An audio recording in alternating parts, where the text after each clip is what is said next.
Empieza. Mateo capítulo 6. Jesús enseña que no debemos orar en público. Empezamos, hermanos. ¿Quién nos puede guiar en oración? Voy a hacerlo yo, hermano Walter. Gracias, hermana Caro. Tenemos nuestros ojos, hermanos.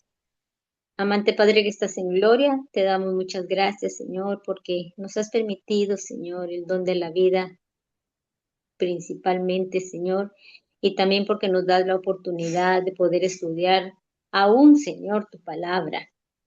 Tu palabra dice que va a haber comezón de oídos y no la vamos a poder escuchar, pero ahora que tenemos la oportunidad, Señor, danos la sabiduría y el entendimiento para que podamos, Señor, asimilarla totalmente. Damos gracias por la vida de nuestro hermano Walter, Señor, por su disposición, por su pasión, por su amor a la obra. Y te damos gracias, Señor, y bendecimos a los hermanos que ya están conectados, los que aún no, y también por los que no van a estar, Señor. Bendíceles en sus hogares, Padre Santo. Todo te lo agradecemos en esta noche en el nombre de tu Hijo amado Jesucristo. Amén. Amén.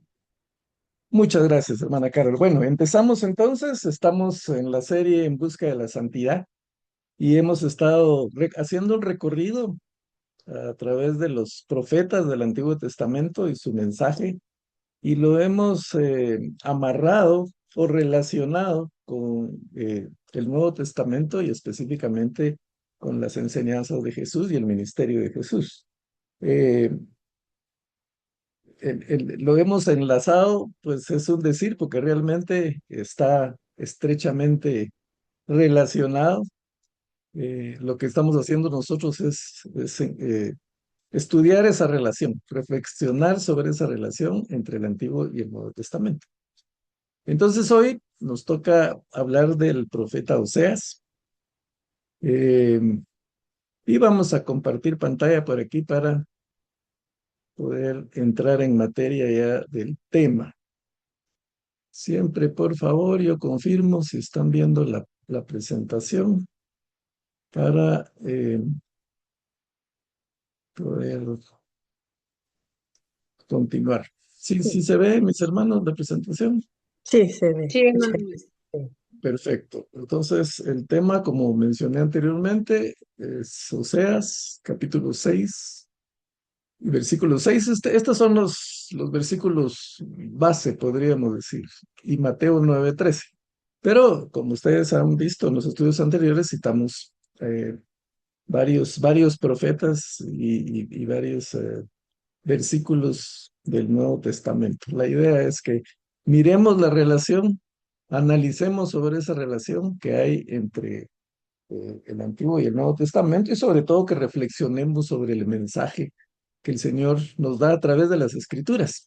Porque sabemos que la Biblia es una unidad, es una de las características por las que podemos estar seguros que está inspirada por Dios, porque es un libro que combina muchos escritores de diferentes contextos. Ahí hay reyes, ahí hay profetas, ahí hay pescadores, podríamos decir, perseguidores de la iglesia como Saulo, de diferentes contextos, de diferentes países, y sin embargo todos están girando alrededor del mismo mensaje.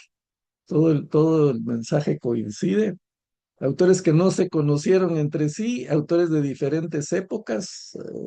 Cuando unos escribieron, otros ya habían fallecido y otros estaban por nacer. No se comunicaron, no era una época en donde existiera el internet, el WhatsApp, para que se pudieran comunicar llamadas de larga distancia. Nada de eso existía. Y sin embargo vemos un mensaje único, unidad en todo el mensaje, consistencia en todo el mensaje, y sobre todo, pues, la palabra del Señor que nos hace reflexionar sobre lo que estamos leyendo. Pero entrando en materia, mis hermanos, eh, hablando un poquito del contexto del profeta Oseas, él pues profetizó. Bueno, Oseas vivía en el reino del norte. La semana pasada, eh, Hablamos de Amós, que él era del reino del sur y fue enviado al reino del norte. Este Oseas vivía en el reino del norte y también le tocó profetizar durante el reinado de Jeroboam II, que como hablamos la semana pasada, fue un rey muy, muy próspero que eh, pues venció a sus enemigos, luchó contra ellos y los derrotó. Y pues era una época de abundancia en el reino del norte, de abundancia económica, de mucha seguridad, por lo menos en la mente de las personas, se sentían muy seguras, muy cómodas, se dedicaron a disfrutar del bienestar que les daba la economía pujante de entonces, pero a la vez cayeron en idolatría, en todo tipo de abusos, de pecado, de explotación al, al necesitado, de lujos a costa de la esclavitud de sus mismos hermanos. Y el Señor condena todo esto. Y Oseas va y profetiza alrededor de 25 años. Estuvo hablando Oseas, profetizando, y él veía la destrucción del reino del norte por el imperio asirio. Y la habló, eso lo podemos ver en Segunda Reyes 14:17, cómo el imperio asirio vino, destruyó el reino del norte totalmente y se llevó a los que sobrevivieron, se los llevaron cautivos y esos cautivos nunca regresaron. Eh, Murieron cautivos, murieron en la cautividad. Quedaron los más pobres nada más y, y los asirios enviaron a gente de otras ciudades que habían conquistado para repoblar el reino del norte, o sea que se volvió un lugar de mucha gente de diferentes países, podríamos decir, que estaban viviendo en el reino del norte. El reino del sur fue un poquito diferente. Ahí ellos fueron conquistados por Babilonia, fueron llevados cautivos a Babilonia, pero 70 años después, como habían profetizado, ellos regresan. Pero a lo que vamos es que el profeta Oseas durante 25 años estuvo pues diciendo su mensaje, advirtiendo al reino del norte lo que les esperaba. Y como mencionamos en la semana pasada, los estudios anteriores, el Señor es paciente. La Biblia dice que es lento para la ira y grande en misericordia. Y Él no actúa sin previo aviso. Los profetas tenían esa misión, avisar al pueblo que estaban en un error, que estaban lejos de la voluntad de Dios, llamarlos al arrepentimiento, llamarlos para que se volvieran a Dios y entonces eh, si no aceptaban, pues obviamente venía el castigo divino. Y se dio el caso, por ejemplo, de Jonás, que es enviado a Nínive. Los ninivitas eran un pueblo eh, malo, que cruel con las naciones las que conquistaba, eran enemigos del pueblo de Israel. Y Dios manda a Jonás a predicarles un mensaje de arrepentimiento. Y Jonás no quiere ir porque eran enemigos, pues, y porque era gente, pues, muy, como ya dijimos, salvaje, podríamos decir, cruel con los pueblos conquistados. Y bueno, Jonás, por un lado, de haber sentido miedo de ir ahí, de que lo decapitaran, y por otro lado, no quería irles a predicar arrepentimiento, no quería que se arrepintieran. Y sin embargo, va a dar su mensaje y todo el pueblo se arrepiente. El rey ordena que hasta los animales, ¿verdad? Se pongan en ayuno para poder, eh, para no sufrir el castigo del Señor. Y entonces, pues el Señor no, no ejerce su juicio, su castigo, y el pueblo de Nínive se salva, lo cual le enoja a Jonás. Pero bueno, esa es otra historia que a lo mejor vamos a ver más adelante. Pero el punto es que el Señor advierte. El Señor manda a los profetas a advertir y tenían la oportunidad, los pueblos, de arrepentirse, pero en su mayoría no se arrepentían. La excepción que vemos es los ninivitas, pero los demás no se arrepentían. Imagínense, Oseas 25 años llamando al arrepentimiento, 25 años advirtiendo de lo que iba a venir. Y nadie le hizo caso. Lo ignoraban, lo rechazaban. Muchas veces encarcelaban o mataban a los profetas, ¿verdad? Como tenemos varios ejemplos en la Biblia. Y entonces, pues pasó lo que tenía que pasar. Lo que el profeta eh, dijo se cumplió en el año 722 antes de Cristo, cuando los asirios entraron al reino del norte y lo destruyeron en su totalidad. Pero bueno, ¿qué pasó con Jonás? Jonás tiene, perdón, con Oseas. Oseas tiene una peculiaridad, es algo muy extraño, es algo que no sucede en toda la Biblia, porque Dios le manda hacer algo totalmente inusual. Le manda que se case con una mujer llamada Gomer, y resulta que esta mujer le es totalmente infiel.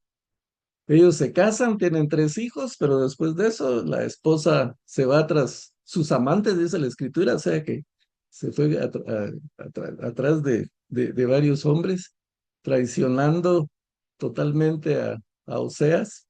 Y, y, pero el Señor le manda a Oseas que ame a Gomer. Y como hemos mencionado anteriormente, el amor es una decisión.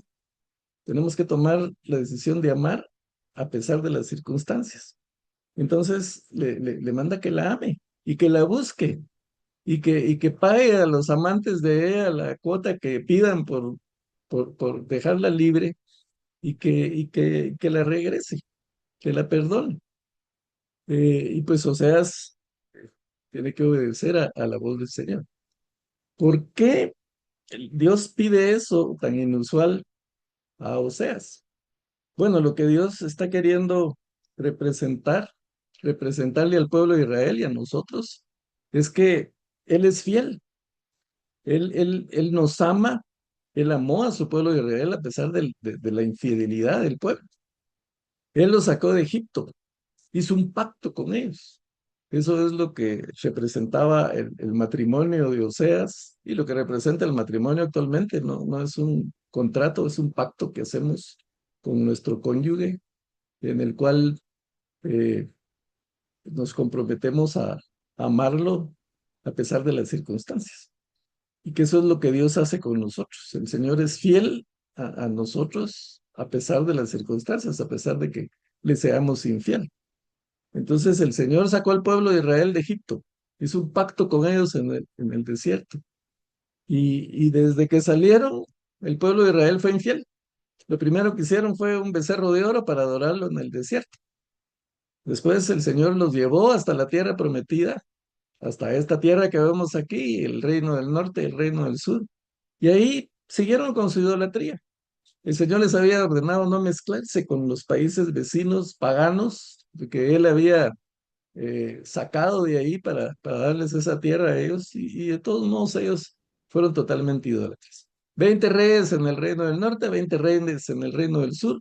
De los 20 reyes del reino del norte, ninguno hizo la voluntad de Dios, todos fueron idólatras. Jeroboam II fue uno de los peores. Y en el reino del sur, 3 o 4 intentaron, por lo menos intentaron hacer la voluntad del Señor, pero todos los demás pues también cayeron en idolatría. Entonces, vemos cómo el Señor es fiel, el Señor ama, el Señor perdona, pero obviamente necesita el arrepentimiento. Y eso es lo que Él buscaba con los profetas para el pueblo de Israel. Y eso es lo que Él busca con nosotros ahora. La Biblia dice que Él no quiere que nadie se pierda, sino que todos procedan al arrepentimiento. Entonces tenemos las escrituras, tenemos las advertencias en las escrituras, tenemos las promesas en las escrituras que el Señor va a cumplir, ya sea las advertencias o las promesas. Él es paciente con nosotros, pero obviamente si no obedecemos, si nos rebelamos contra Él, pues va a venir la disciplina tarde o temprano, y no podemos decir, no sabíamos, no nos avisó, porque tenemos todos los elementos para poder entender el mensaje que Él tiene para nosotros.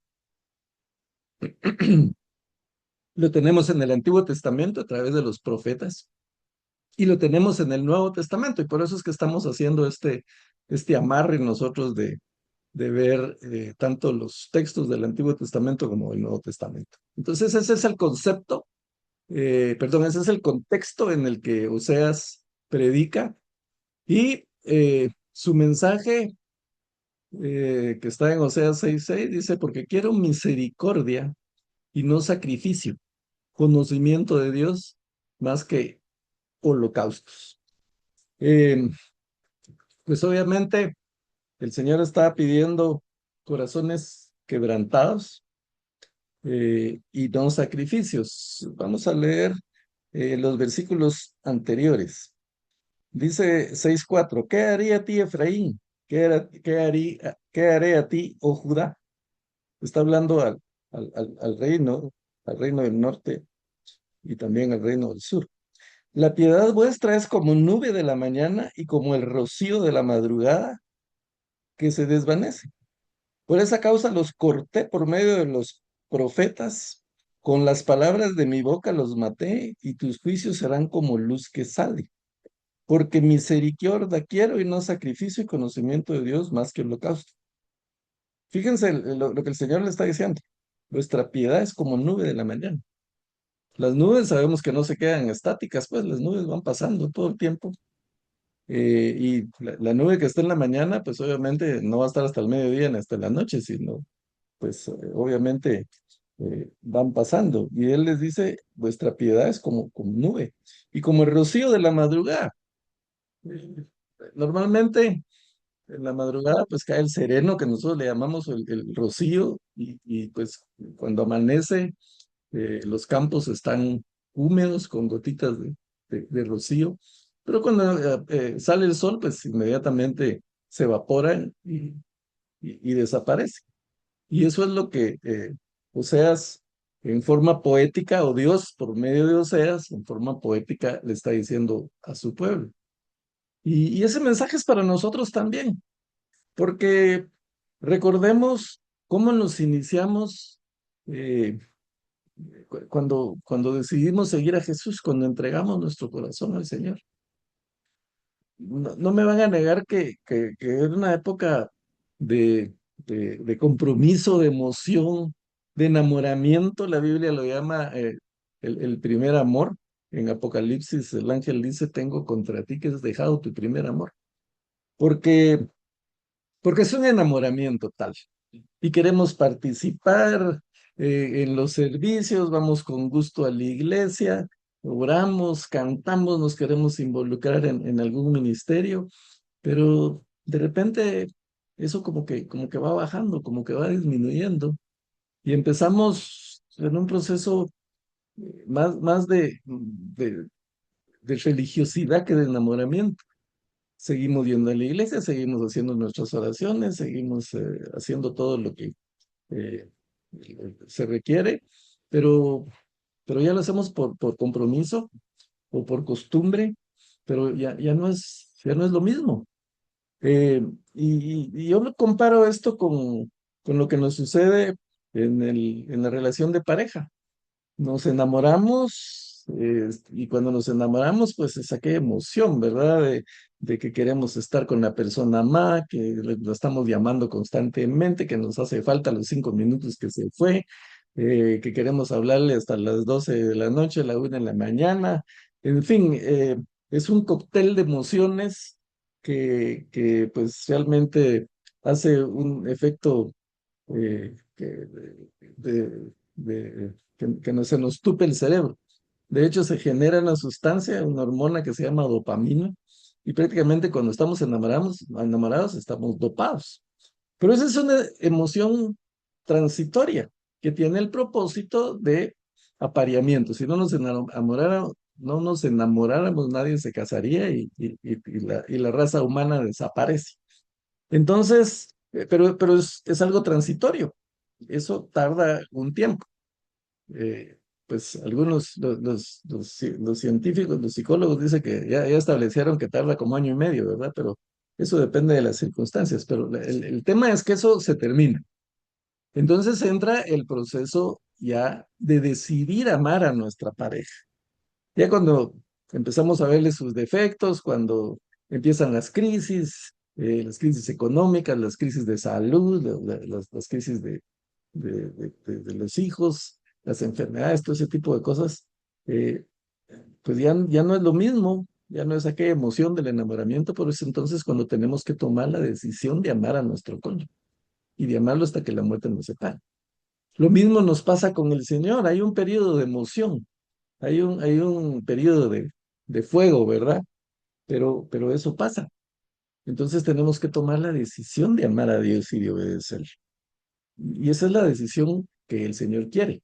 Y esa es la decisión que nos lleva a la santidad. Eso es lo que nos hace espirituales. Y eso es lo que el Señor quiere de nosotros. ¿Qué pasó con el pueblo de Israel? Ellos eran muy religiosos. En Levítico están todas las regulaciones que Dios les dio, los sacrificios que tenían que hacer, cómo tenían que sacrificar un cordero para expiación de los pecados o para cubrir los pecados. Si no tenían dinero, pues podía hacer unas palomitas. Habían ofrendas de trigo, ofrendas de cereal. El Señor había implementado todo este tipo de cosas, todo tipo de sacrificios y holocaustos. Él lo ordenó en el desierto. Sin embargo, aquí está diciendo a través de Oseas, y lo dice también a través de Isaías, lo dice a través de Miqueas, lo dice a través de muchos profetas. No tenemos tiempo para ver todos los pasajes que ya los hemos mencionado anteriormente, pero les dice, ya no quiero eso, no quiero sus sacrificios. Señor, pero si tú lo ordenaste en el desierto, sí, pero no quiero, no me sirven. En Isaías es como que donde está como más fuerte el mensaje, ¿verdad? Isaías 1 dice, ¿quién demanda esto de vuestras manos cuando venís a presentarse delante de mí para hallar mis atrios? ¿Para qué me sirve, dice Jehová, la multitud de vuestros sacrificios? Espiado estoy de holocaustos, de carneros y de cebo de animales gordos. No quiero sangre de bueyes, ni de ovejas, ni de machos cabríos.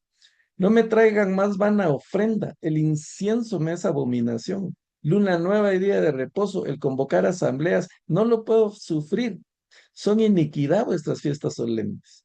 Vuestras lunas nuevas y vuestras fiestas solemnes las tiene aborrecidas mi alma. Me son gravosas. Cansado estoy de soportarlas. Eso está hablando Dios a través del profeta Isaías. Y lo mismo está en los profetas que ya mencioné. Entonces, imaginémonos ese mensaje para hoy, para nosotros. No quiero más cultos, no quiero más oraciones, no quiero más vigilias, no quiero más ayunos. Estoy harto de eso. Imagínense que el Señor nos dijera eso. Ese es el mensaje para nosotros.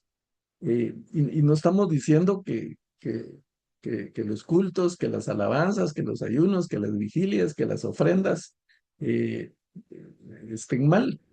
Los sacrificios no estaban mal del pueblo de Israel. El Señor los había ordenado. Pero lo que Él dice es, eso no sirve para nada si no hay un corazón quebrantado, si no hay misericordia, que es el tema principal. Entonces, mis hermanos, ese mensaje es para nosotros hoy. Debemos tomarlo así. Duele, pero el Señor nos dice eso. No me sirve ni las oraciones, ni los ayunos, ni las vigilias, ni las ofrendas, ni los diezmos, ni las alabanzas. No las quiero si no hay un corazón quebrantado, si no hay misericordia. Entonces, ese mismo mensaje está desde el libro de Samuel en el Antiguo Testamento. Recordemos que Saúl, el rey Saúl, recibió una instrucción de Dios por medio de Samuel y le manda a destruir a los amalecitas, a pelear contra ellos y a destruir todo lo que tienen, todos los animales, todas las propiedades y todo. ¿Por qué? Porque los amalecitas, cuando el pueblo de Israel andaba por el desierto, salieron y los atacaron y fueron a pelear contra ellos. Y entonces el Señor le dijo a Moisés que él iba a destruir ese pueblo por eso que habían hecho. Y entonces a Saúl le manda a destruir el pueblo. Y Saúl va y obviamente gana la batalla porque el Señor estaba con él, pero no obedece. Se lleva las vaquitas, ¿verdad? Y las ovejas y se agarra todo lo que puede, según él, porque para el pueblo, ¿verdad? Y para sacrificios. Pero desobedeció al Señor. Entonces Samuel va y lo reprende y le dice, no hiciste lo que se te ordenó. Ah, yo sí, yo cumplí. Lo único es que el pueblo quería los animalitos y me los traje, ¿va? Porque él dice, yo obedecí, pero ahí estaban las vacas y las ovejas y todo, ¿verdad? Haciendo el ruido que los animales hacen. Y le dice, Samuel, ¿qué es eso que estoy oyendo? Ah, bueno, le dice, pues que el pueblo me presionó. Y entonces me quedé con eso. Entonces es donde Samuel le dice, ¿se complace Jehová tanto de los holocaustos y víctimas como es que se obedezca a las palabras de Jehová? Ciertamente el obedecer es mejor que los sacrificios y el prestar atención que la grosura de los carneros, porque como pecado de adivinación es la revelación y como ídolos e idolatría la obstinación. Por cuanto tú desechaste la palabra de Jehová, él también te ha desechado para que no seas rey. A raíz de esa desobediencia de Saúl, él pierde el, el- el reinado, pierde el soporte de Dios para su reinado. Entonces, desde ahí viene esa reprensión del Señor y va por, por todo el Antiguo Testamento.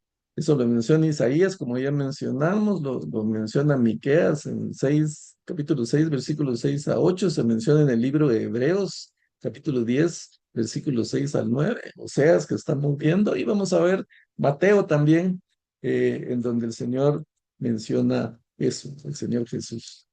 Entonces, tanto Oseas o los demás profetas como Jesús en el Nuevo Testamento revela que la verdadera fe se demuestra en acciones justas y compasivas, no en rituales vacíos.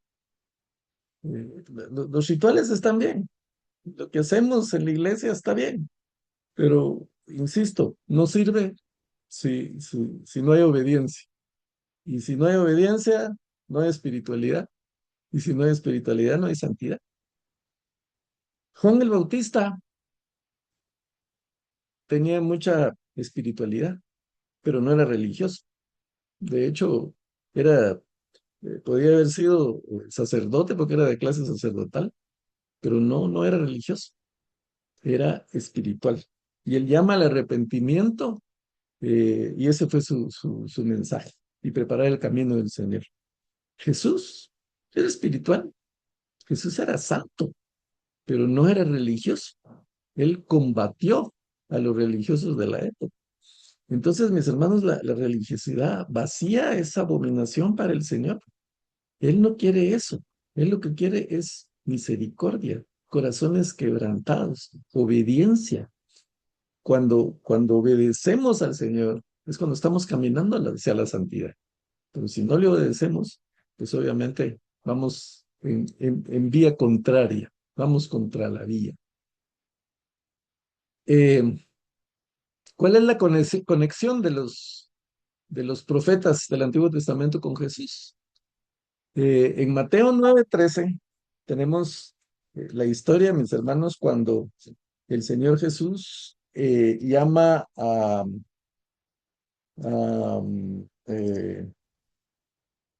9:13. Sí, tenemos cuando, bueno, desde el versículo 9, Jesús llama a Mateo, un cobrador de impuestos, un ladrón, porque los cobradores de impuestos eran ladrones, eran corruptos. Ellos trabajaban para el gobierno romano siendo judíos y explotaban a sus paisanos judíos, cobrándoles más impuestos de lo debido. Ellos tenían la facultad de cobrar lo que ellos querían. El gobierno romano exigía, por ejemplo, el 15% o el 20% de impuesto, pero ellos podían cobrar el 30 o el 40, y la diferencia era para ellos. O sea, el 15 para el gobierno romano y el otro 15 para mí, o el 20 para mí, o el 30 para mí. Entonces, los judíos, sus mismos paisanos, los odiaban, y porque eran corruptos, pues, como, como se odia en nuestro país, en nuestros países a los que son corruptos. Eh, y sin embargo, Jesús lo llama, y él inmediatamente deja el dinero que estaba cobrando, deja los impuestos, deja su sitio ahí que tenía para cobrar impuestos y sigue a Jesús. Un llamado irresistible. No, no lo pensó. Dice Mateo 9:9, pasando Jesús de ahí vio a un hombre llamado Mateo que estaba sentado al banco de los tributos públicos y le dije, sígueme. Y se levantó y le siguió. Punto. Y aconteció que estando él sentado a la mesa en la casa, porque Mateo no solo lo siguió, sino que lo invitó a comer. Y como tenía plata, pues ha de haber hecho un gran banquete. Y no se conformó con invitar solo a Jesús, invitó a todos sus colegas cobradores de impuestos, a todos los corruptos, ¿verdad? A todos los ladrones los invitó al banquete. Y entonces dice que estando él sentado, estando Jesús sentado a la mesa en la casa, he aquí que muchos publicanos y pecadores que habían venido se sentaron junto a la mesa con Jesús y sus discípulos. Cuando vieron esto los fariseos, dijeron a los discípulos, ¿por qué come vuestro maestro con los publicanos y pecadores? Para ellos eso era una abominación, pues. Ellos se creían tan santos, tan puros, que mm, se lavaban las manos constantemente, porque si salían a la calle y tocaban una banca o alguna pared donde había estado un gentil o un publicano, pues ellos se sentían ya contaminados, entonces regresaban a su casa a lavarse las manos para quitarse esa contaminación. Así eran de exagerados, pues. Entonces, imagínense, ven a Jesús sentado con publicanos, este está totalmente contaminado, pues, está con toda esa gente pecadora, con todos esos corruptos. Entonces, pues obviamente él ha de ser corrupto también, ¿va? Y le dicen, ¿por qué estás con ellos? ¿Por qué estás con los pecadores? Y Jesús les dice, los santos no tienen necesidad de médico, sino perdón, los sanos no tienen necesidad de médicos, sino los enfermos. Y pues y aprended lo que significa misericordia quiero y no sacrificio, porque no he venido a llamar a justos, sino a pecadores al arrepentimiento. Entonces, aquí ponele en la balanza la misericordia y el sacrificio. Y él dice que pesa más la misericordia. Jesús nos muestra que el amor es más importante que el ritualismo. Entonces, hermanos, vemos aquí la relación de lo que los profetas dijeron en el Antiguo Testamento y lo que Jesús dice. Ahora, la pregunta es, ¿quién necesita misericordia?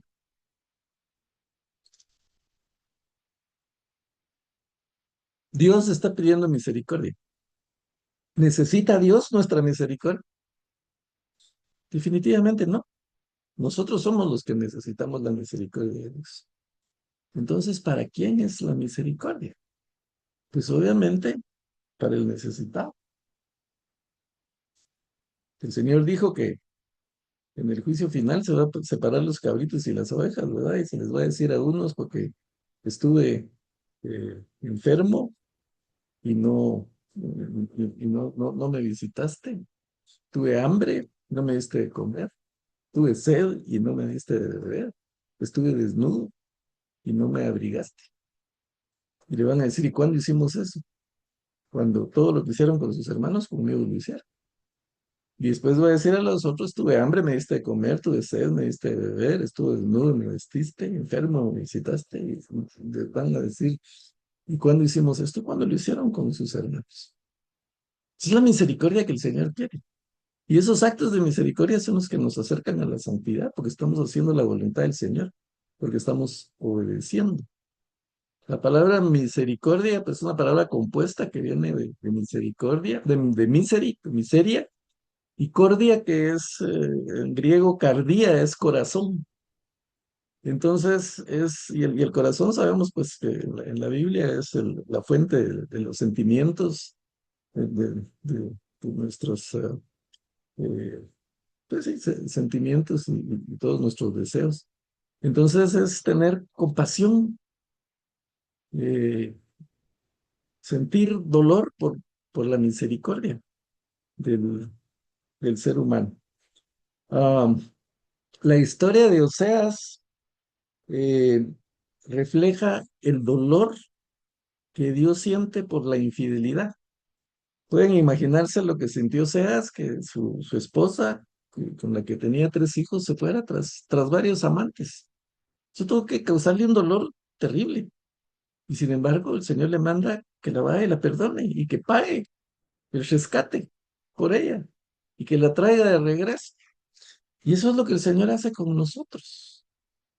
Él pagó nuestro rescate en la cruz del Calvario, pagó con su sangre y Él nos trae de vuelta a pesar de nuestras infidelidades, porque a Él le duele que nosotros estemos lejos de Él, a Él le duele que nosotros nos extraviemos. Entonces, ahí vemos eh, lo que el Señor espera en nosotros. Él tiene misericordia con nosotros, pero Él quiere que nosotros seamos misericordiosos también. Por eso Jesús en el Padre Nuestro enseñó a decir, Padre, perdona nuestras ofensas, así como nosotros perdonamos a los que nos ofenden. O perdona nuestras deudas, así como nosotros perdonamos a nuestros deudores, en la versión que ustedes quieran tomar. Pero así como el Señor es misericordioso con nosotros, pues Él demanda que nosotros seamos misericordiosos con los que necesitan misericordia. Sé que tenemos una comparación de los mensajes de Oseas y de Jesús. Oseas habló en una época de idolatría, de traición del pueblo de Israel hacia Él, y Jesús habló en una época de religiosidad, de mucha religiosidad, pero sin compasión. El mensaje de Oseas es que Dios desea amor fiel, no ritualismo. Igual el mensaje de Jesús, que Él quiere misericordia y no sacrificio. Y el mensaje de hoy para nosotros, Él más que también religiosidad, que cultos, que oraciones y que todo lo que quiere es misericordia. Hacer una cosa sin dejar de hacer la otra, ¿verdad? El enfoque de Oseas es restaurar la relación con Dios. Y el enfoque de Jesús, sanar el corazón antes que se cumplan normas y también, pues, restaurar nuestra relación con Él. Dios anhela un corazón sincero, no una religiosidad vacía o una religión vacía. No que la religión sea mala, nosotros la hacemos mala con nuestra religiosidad y nuestra hipocresía. Entonces el Señor no quiere eso. Él quiere más misericordia, o sobre todo la misericordia sobre el ritualismo. Por eso Él dijo que los dos grandes mandamientos, o perdón, que los 10 mandamientos se resumen en amar a Dios por sobre todas las cosas y al prójimo como a uno mismo. Y el prójimo, como ya hemos mencionado anteriormente, la palabra es lo mismo que próximo. Eh, ¿A quién tenemos que hacer misericordia? A los que están más próximos a nosotros. Hay eh, todo tipo de oportunidades en nuestro país, por ejemplo, para ser misericordiosos. Y lo hemos mencionado ya anteriormente, no lo vamos a repetir. Pero a la vuelta de la esquina podemos encontrar gente que necesita de nosotros, de gente que necesita de nuestra ayuda. Pues los más próximos están dentro de nuestra misma familia, dentro de nuestros amigos, dentro de nuestros mismos hermanos en la iglesia. Seguramente hay hermanos en la iglesia que están pasando algún tipo de necesidad, algún tipo de enfermedad. No tienen para medicinas, no tienen para una cirugía que tienen que hacerse, etcétera, etcétera. Entonces, ahí podemos nosotros ejercer lo que el Señor dice de la misericordia. En Gálatas 6, versículos 9 al 10 dice, no nos cansemos pues de hacer el bien, porque a su tiempo segaremos y no desmayamos. Fíjese que encima que estamos obedeciendo al Señor, cuando hacemos misericordia, hay una recompensa. va a haber una recompensa para nosotros. Aquí lo dice el apóstol Pablo. A su tiempo segaremos y no desmayamos. A lo mejor eso no llega inmediatamente, esa recompensa. A lo mejor ni siquiera la podemos ver en nuestro paso por esta tierra, pero va a haber una recompensa de nuestra misericordia. Y dice, así que según tengamos oportunidad, hagamos bien a todos y mayormente a los de la familia de la fe. Son los que están más próximos a nosotros, los de la familia de la fe. En la iglesia primitiva, mis hermanos, nadie pasaba necesidades, nadie pasaba hambre, porque todos compartían todo, vendían sus propiedades. Bernabé vimos que vendió una propiedad para repartirla entre los necesitados, entre los que tenían hambre. Ese fue el inicio de la iglesia. Eh, y entonces, pues nosotros estamos llamados a ser misericordiosos con las personas que nos rodean. Hay hambre en nuestro país, hay tanta necesidad, como dije, hermanos, que pueden estar pasando por crisis económica, por crisis de enfermedad. Y bueno, como dice Santiago, es fácil decir, ahí voy a orar por ti, pero hasta ahí, ¿verdad? Y no es eso lo que el Señor quiere de nosotros. A mí, ya se los he mencionado, todos estos pasajes más o menos enfatizan sobre lo mismo, pero eh, eh, hay, como ya mencioné anteriormente, oportunidades de todo tipo para, para poder ser misericordiosos. Y es irónico que la gente que menos tiene es la que es más misericordiosa, ¿verdad? La que entiende mejor la necesidad humana y la que más da. Pero bueno, yo creo que el mensaje está bastante claro de lo que el Señor quiere. Creo que el mensaje está bastante claro en cuanto a cómo ir caminando hacia la santidad.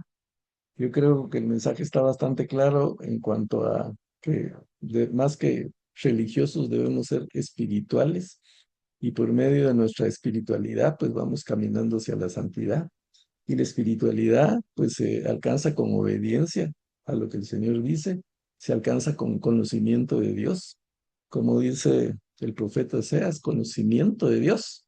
Pero conocer a Dios no es nada más, pues sí, o sea que Dios creó el mundo, va, que hizo el universo, que en 6 días pues creó todo lo que hay y que el séptimo día descansó, eso yo lo creo.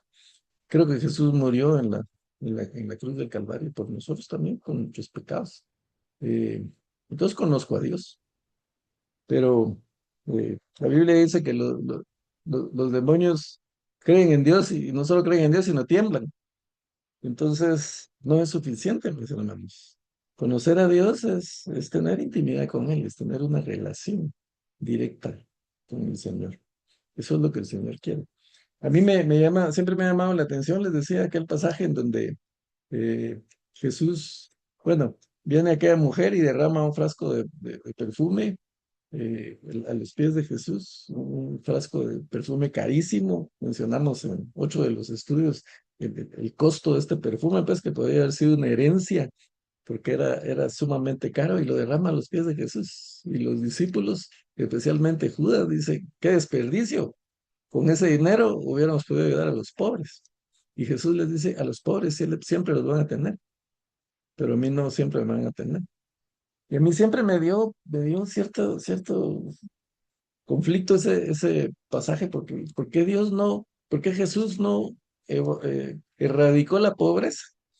Él pudo haber implementado un sistema eh, que erradicara la pobreza, pero no, él dice siempre los van a tener. ¿Por qué? Porque el que existan pobres, es que el que exista gente necesitada, es lo que nos da la oportunidad de poder ejercer misericordia. Y entonces, si no hubiera necesitados, no podríamos ejercer misericordia. Y el Señor no nos podría decir en el juicio final, tuve hambre y me diste de comer, tuve sed y me diste de beber. Pero justamente para que podamos llegar a ese momento y poder que el Señor nos diga que entren en el gozo de su Señor, necesitamos a los pobres. Pero los necesitamos para ayudarlos. Y cuando los ayudamos a ellos nos ayudan a nosotros. Ser espirituales y obedecer al Señor.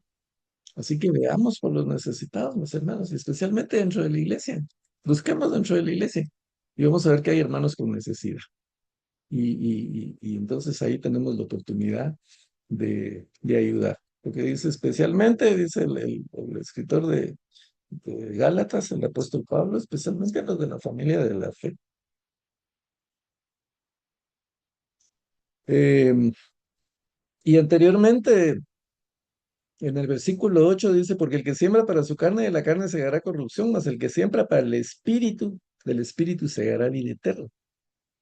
Y después viene, no nos cansemos pues de hacer el bien. O sea, ahí vemos la relación que el apóstol Pablo está dando.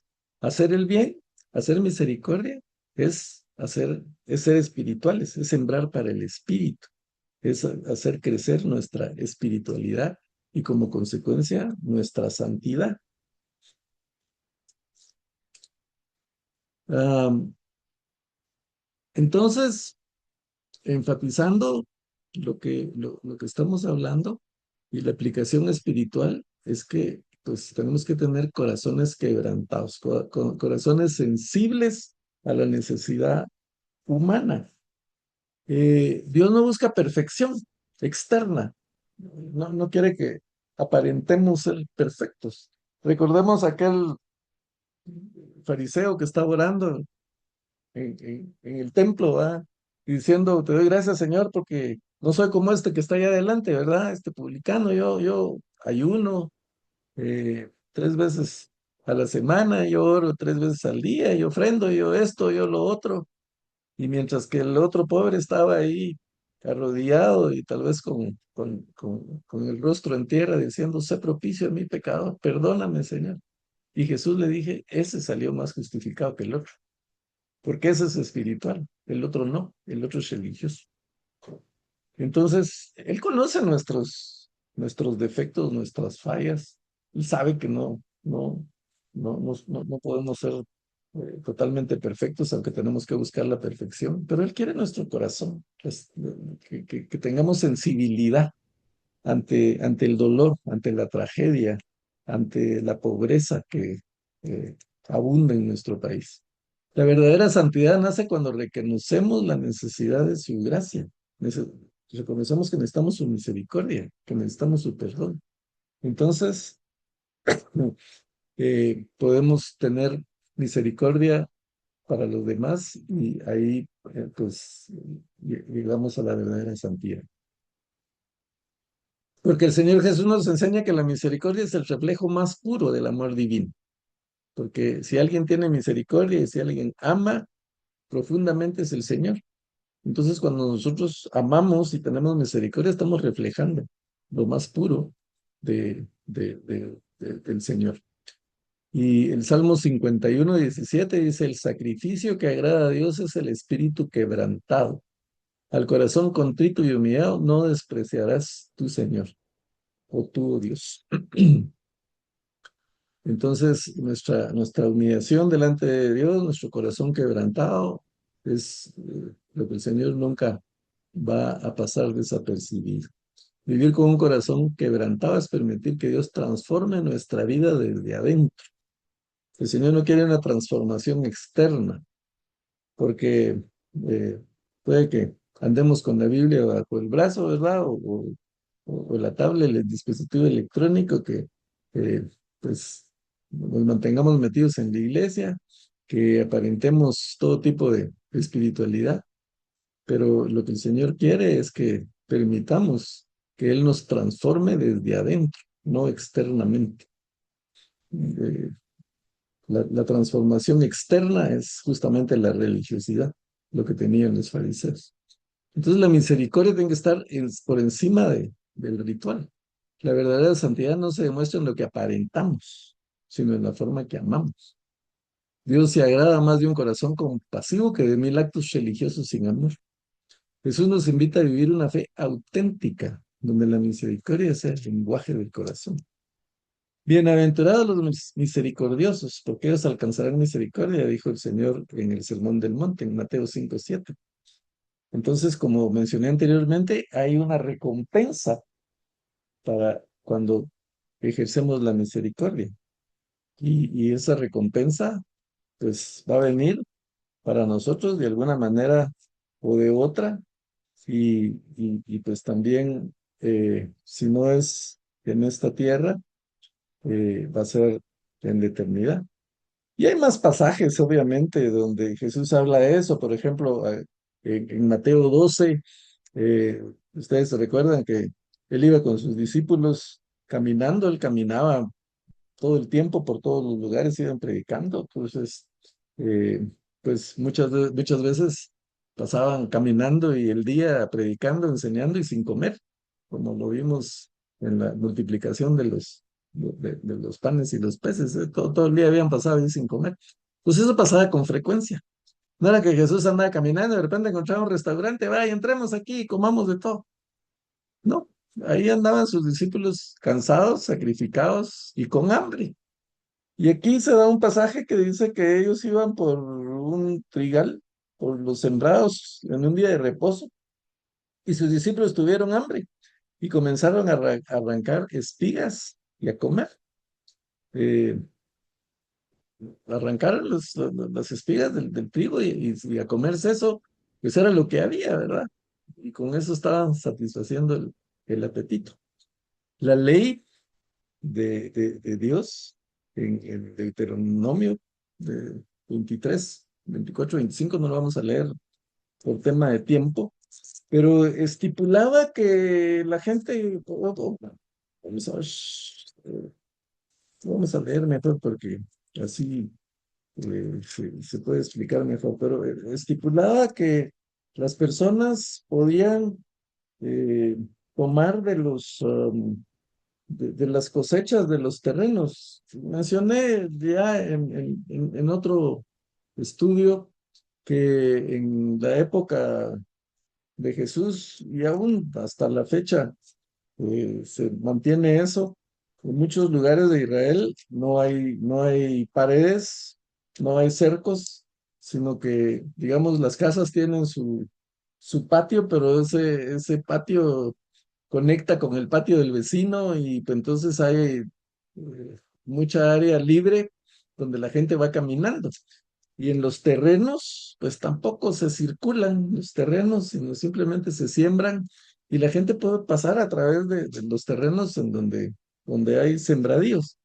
Entonces, así era en la época de Jesús. Entonces, los discípulos caminaban a través de los terrenos y aquí iban caminando a través de un trigal y entonces ellos toman de lo del trigal, pero la ley en Deuteronomios, como ya mencioné, 23, vamos a leer 24, 25, dice, ah, cuando entres en la viña de tu prójimo podrás comer uvas hasta saciarte, mas no pondrás en tu cesto, en tu canasta.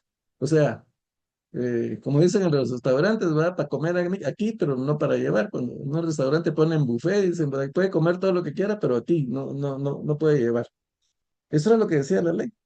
Cuando entres en la mies de tu prójimo, o sea, en un trigal, podrás arrancar espigas con tu mano, mas no aplicarás hoz a la mies de tu prójimo. O sea, ya si metían machete, ¿verdad? Y cortaban el trigal, eso ya era prohibido. Pero podían comer de eso, estaba permitido. Pero los fariseos los religiosos de la época que todo lo critican, entonces les dice, tus discípulos hacen lo que no es lícito hacer en día de reposo. Y ahí están mintiendo porque en el día de reposo no se podía trabajar. Trabajar era meter la hoz, era agarrar un machete e ir a cultivar. Pero el tomar ahí, incluso ya vieron que cuando pase por una viña decía, pueden comer uvas hasta saciarse. Eso era permitido y eso no era trabajar, porque se estaban alimentando. Pero ellos, por su religiosidad y su ritualismo, inventaban reglas más duras de lo que la ley decía. Y les dice, no es lícito hacer eso en un día de reposo. Y entonces Jesús les dijo, ¿no habéis leído lo que hizo David cuando él y los que estaban con él tuvieron hambre? Cómo entró en la casa de Dios y comió los panes de la proposición que no era lícito comer ni a él ni a los que con él estaban, sino solamente a los sacerdotes. ¿O no habéis leído en la ley cómo en el día de reposo los sacerdotes en el templo profanan el día de reposo y son sin culpa? Pues os digo que uno mayor que el templo está aquí. Y si supieras qué significa misericordia quiero y no sacrificio, no condenarías a los inocentes, porque el hombre, el Hijo del Hombre es Señor del día de reposo. Entonces vemos que el Señor Jesús enfatizó mucho eso, que Él no quiere actos religiosos, no quiere religiosidad vacía, sino quiere amor. Él quiere que vivamos una fe auténtica, donde la misericordia sea el lenguaje del Señor. Y es lo que el apóstol Santiago dice: si tienes fe y no obras, no trabajas, no actúas, no tienes misericordia, tu fe es falsa, es vacía. Entonces, una vez más, un corazón quebrantado abre el camino para que la gracia de Dios fluya y transforme todo. Eso es lo que tenemos para hoy, mis hermanos. Lo dejamos ahí por tema de tiempo, que ya estamos sobre la hora, pero puede parecer repetitivo, tal vez, lo que estamos estudiando, pero a través de la repetición se aprende. En la Biblia hay muchas cosas que se repiten. Varios profetas repiten lo mismo, la mayoría sobre este tema, porque el Señor pretende que esté claro en nuestros corazones y que lo pongamos en práctica, ¿verdad? Porque si lo conocemos y no lo practicamos, entonces ahí sí estamos mal. El Señor Jesús dijo: el que oye mis palabras y no las cumple, es como el que edifica su casa sobre la arena, ¿verdad? Que cuando vengan los ríos, las tormentas y las tempestades, pues obviamente va a, su casa se va a caer, pero el que construye su casa sobre la roca, o sea, el que obedece lo que yo le digo, mis palabras, ese, pues, aunque vengan ríos, tormentas y tempestades, su casa no va a caer. Perdón un momentito. Mi hijo, te llamo de vuelta que estoy terminando el estudio.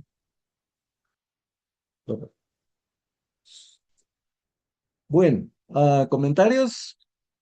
Em, ¿Alguien quiere aportar algo adicional o tiene alguna pregunta? Hermanos, tiempo para que ustedes hablen o callen para siempre, como dicen los abogados. Pues sí, ¿verdad? Como siempre, un mensaje tan precioso que por más que ya sabemos qué es lo que tenemos que hacer, si no nos recuerdan, a veces se nos pasa ahí, ¿verdad? Pero realmente muy precioso. Muchas gracias, hermano Walter. Sí. Gracias, hermana Nuri. Me consta que usted practica la misericordia, así que A veces cuando se qué puede, bueno. ¿verdad? Sí, sí, sí. Gracias al Señor, sí. Gracias, hermano Walter. Ay, Gracias sí, por motivarnos, por bendecirnos con la palabra, ay, sí. la verdad nos bendice tanto porque realmente la fe sin obras es muerta, ¿verdad? Y tenemos que, que realmente ser de verdad, no de mentiras, Sí, ¿verdad? Es mi petición delante del Señor, ¿verdad? Que me cambie, que me limpie, que sea mejor cada día, porque reconozco que soy tan fallona, ¿verdad? Y solo a través del Espíritu Santo podemos realmente ir cambiando de adentro para afuera, ¿verdad? Y ser agradables delante de Dios, porque Él conoce nuestro corazón y nuestras intenciones, ¿verdad? No ser una fachada así, sencillamente hablando. Gracias, hermana. Gracias, hermano Walter. Gracias Que por Dios lo su... bendiga grandemente. Gracias a usted. Bueno, ¿alguien más? O los dejo descansar ya. Excelente enseñanza, hermano Walter. Que Dios lo continúe bendiciendo y dándole conocimiento cada día. Gracias, hermana Miriam.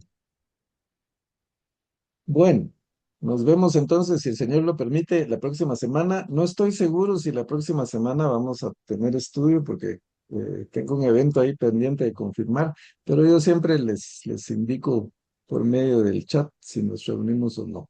Pero si todo va como hasta ahora, pues, y el Señor lo permite y no ha venido, nos vemos la próxima semana.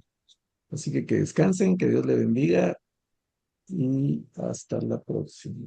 Amén. Feliz noche. Gracias, Feliz hermana. noche a Que Dios les todos. bendiga. Mucho a Gracias por las todos. Dios enseñanzas. los A todos. bendiga Mucho Ay, gusto. grandemente. hermanita Mucho Odette, gusto, Dios hermana. los bendiga.